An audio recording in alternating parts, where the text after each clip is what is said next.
number one, that is the polarized capacitor. So may positive and may negative pin siya. Yung isang banda naman na kung tawagin natin, non-polar capacitor, wala siyang polarity. So ang trabaho ni capacitor, ability to store, filter, and discharge the supply in the circuit. So bakit niya kailangan magtrabaho na kaya niya mag-filter, mag-discharge? So una, si polarized, ito yung itsura niya. Based on the electronic symbol, which is up, that is the positive, down, that is the negative. Ito yung marking natin. Bilog siya, meron ka makikitang arrow symbol, or yung isang drawing, meron siyang broken lines. Okay? Kung saan niya nakita yung broken line at kung saan niya nakita yung arrow symbol, that is the negative. So automatic sa kabilang pin, positive. Ayan, may hawak kayong capacitor dyan sa mga yung kulay itim, no? Kung tawagin natin yan, polarized capacitor. So ito naman, non-polar, may bilog, yung kulay brown dyan, yung 0.02 o 0.01, may value siya yung kulay brown, maliit. Na kung tawagin naman natin yan, ceramic capacitor. Ceramic type, no? Ang trabaho ng non-polar at ang trabaho ng polarized is almost same. So, bakit almost same? Okay, ito yung circuito. Diode. Ito yung negative, ito yung negative, ito yung maging input natin, ito yung negative, positive, at ito ngayon yung capacitor. Sabi niya.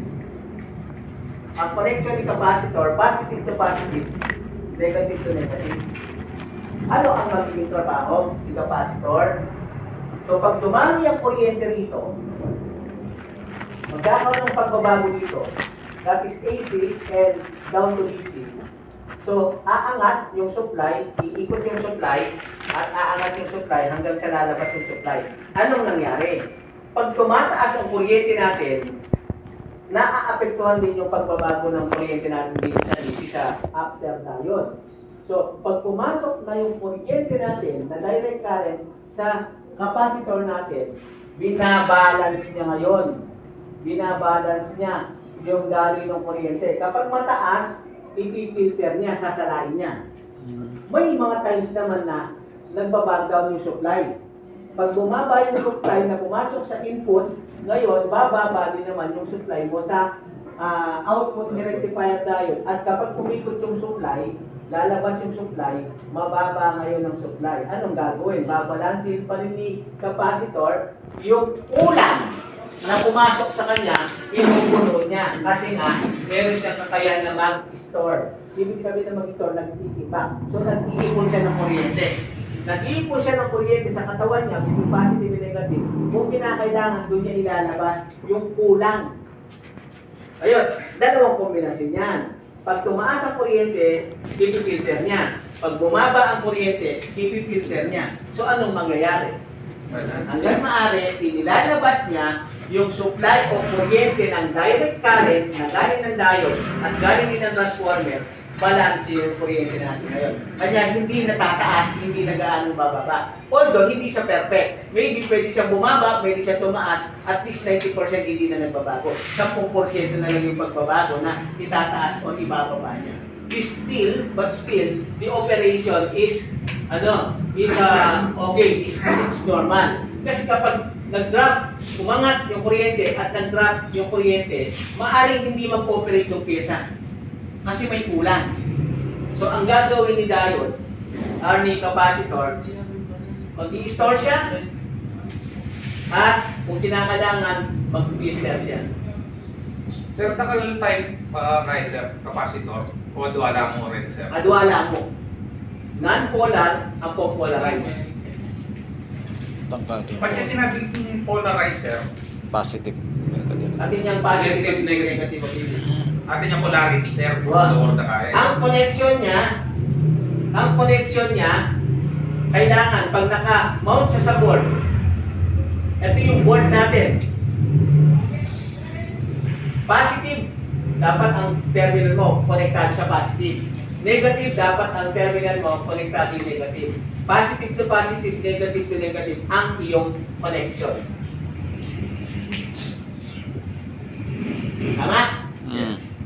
Hindi siya pwedeng i-connect ng nakabaliktad. Kasi pag kinonnect natin, let's say, ito yung connection mo. O, ayan. Ang dami ng kuryente, pag bumagsak yan at tumikot yan, dahil baliktad siya, Isang bagyan, sir. isang bagyan. Gano'n walang purpose na ng DC? Direct Current. current. Anong ibig sabihin ng direct current? Diretso ang daloy ng kuryente. Nabunin sa biyan yan, sir. Positive to positive yan talaga. Ayun May siya. polarized, may Polarized. polarity. Wow. Ang papasok na DC, taas, baba, taas, baba, taas, baba, taas, baba. Still, ang control niya, positive terminal, upper and negative. Sir, sorry sir. Kahit ko sir, I'm curious. King direct current na yan. Kasi kakaintindihan mo namin talagang panibata ng direct current. Pero parang nitang nung impact ay hindi ko kasi sir. Kiniya iba't yung direct current. Pinayunin yung diode, itang alternating current. Walang ibang nag-produce ng direct current kung hindi yung diode lamang. Kanya kapag may yung diode, ala ng direct current. Hindi mo pwede magpalwal direct current yung power transformer. Ala nang pwede magpalwal direct current ang pyesa, maliban mo yung diode. Yun lang. Kanya nga, ini-explain ko ngayon kung paano yung flow charging ng diode ng kuryente. Ang transformer siya nag-provide at nag-reduce ng kuryente at ang diode sa kanya magmumula yung AC gagawin niya DC. Ang provider ng DC, that is diode, wala nang iba. Pero, tutulungan siya ng mga ibang components like capacitor and other components para mapa-smooth yung daloy ng kuryente. Ngayon, ikutan mo ka na ako at yung pangalawang piyesang manigobra para kay diode, ala na. Siya lamang ang nag-iisa. Nakaka-amaze din yan. Wala, Galing yung diode, no, sir? Galing. Hindi lang naman isang diode ang nagtatrabaho sa power supply. Meron tayong tinatawag na center tap at meron tayong bridge type.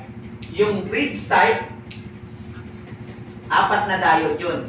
Yung center tap, 2 diode yun. Pero ang kauna-unahan, single connection lang siya. Noong unang panahon, nung na-upgrade at latest natin ngayon. Bridge type. Nalay tsura rin. Kaya kami inisip paliwa. Kasi, pag minisip pangaliwa, ma-confuse ka ng electronics. Ito niya nga nandito tayo sa basic topic ng electronics. Ipinapaliwanag ko kung paano yung pagkasunod-sunod ng mga trabaho ng pyesa. Kung bakit nagkakaroon tayo at nagtatrabaho ngayon yung mga prices natin. Yun ay dahil kay power supply. Power supply, components materials niya, transformer, rectifier diode, filter capacitor, limiter resistor, and voltage regulator. So silang mga piyesang sinabi ko, sila yung sangkap ng power supply circuit na nagpo-provide ng direct current. Ang ibig ko sabihin ngayon, maliban sa baterya, meron tayong isang circuito na magpo-provide ng direct current. That is the power supply circuit. Yan yung gagawin natin ngayon. Kaya lang, hindi kita masisisi kung bakit natanong mo yan kasi in the past 2 to 3 meetings wala ka, hindi ka nakapag-attend doon sa mga unang discussion ko. Right, tama ba ako? O, kanya kulang yung kaalaman mo. Pero ngayon, isinasama natin, inilalagay mo, si diode, siya lamang ang namumukod tanging piyesa magtatrabaho o nagtatrabaho para siya yung magpo-provide ng direct current. Wala na, diba? Ibig mo sabihin, sir, pag may TN wala na, patay na yung buong circuito. Wala na magpo-produce ng direct current. Hindi naman siya pwede mag-operate ng alternating current. Kasi yung mga piyesang nakalagay dyan, nakadesign sila para sa DC operation, direct current operation. Kapag hindi DC ang pumasok sa kanilang katawan, hindi sila aandar. So ngayon, sino yung pinakasando nila? Sino yung pinakasandata nila? Saan sila nakasandal? Natural kay diode. Pero yan yung madalas na masisira, sir. Hindi.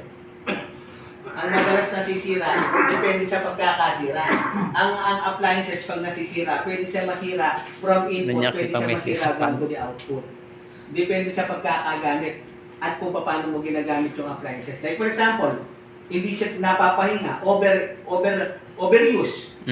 O, anong ibig sabihin ng overuse? Anong pinagmula ng overuse? Overheat. Berit. Anong epekto ng overheat? Short circuit. Ano yung anta, sir? Tama ba ako?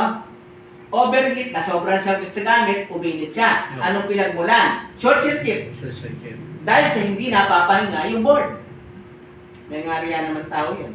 Kapag yung makakatod ko. Yung primero, yung makakatod ko, mangalabo yan. Pero kapag kinanag yun yung katawan na pwedeng bumigay yung buntok na, pwedeng bumigay yung puso na, di ba? Hanggang sa maturity na siya. Sir, Ano, po, sir? Capacitor? Sir, yung mga equipment like yung router, di ba 24/7 siya? Yes. Kaya na po siyang i-off minsan or okay na yung design siya for dire-diretso?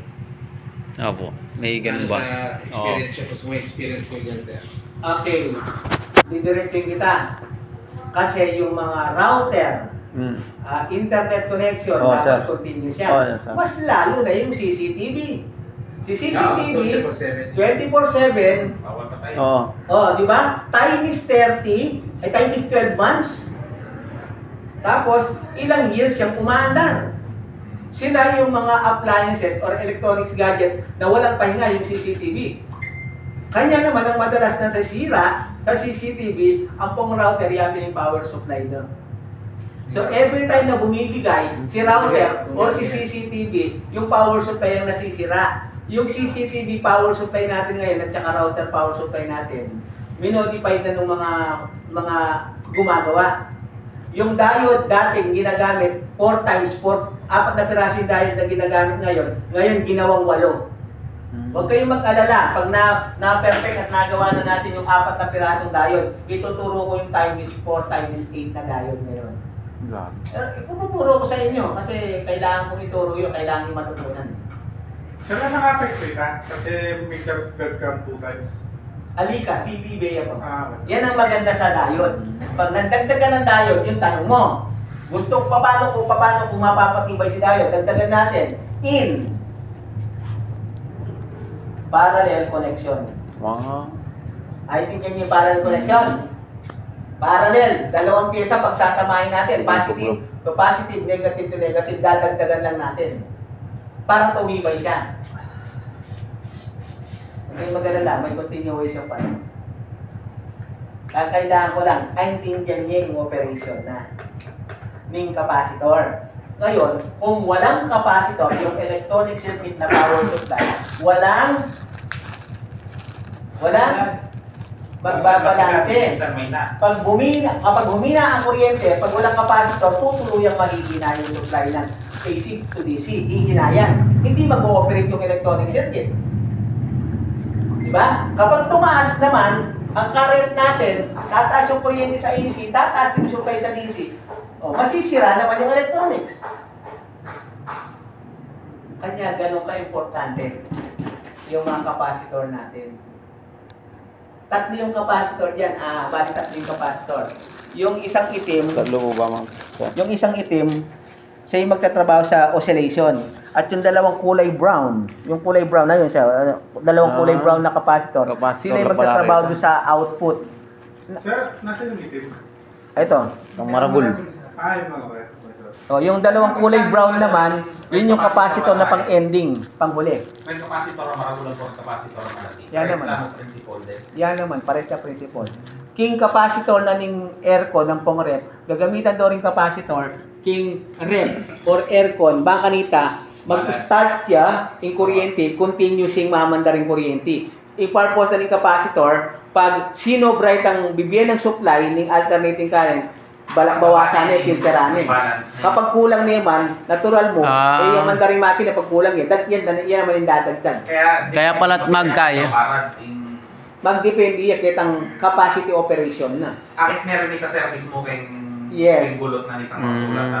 Akit mo. Yung value na ng capacitor ay ni 1,000 microfarad over 25 volts. So itang 1,000 yapin ng capacity operation na ng capacitance na, itang voltahe yapin ng working voltage niya. At yung continuation ini tomorrow. O, sir. O kasi ako pwede lampas na almost 3:35 na. So, Oo. may continuation tayo tomorrow. Bukas na. Okay. Bukas na lang yung other. Yes, sir. Continuation. Okay. Thank very you. much. Thank you. Karton bukas, sir. Karton. Nasa dadala pa ng Sa kapag na maaga yung topic, o kung wala naman na aberya, and then action na tayo.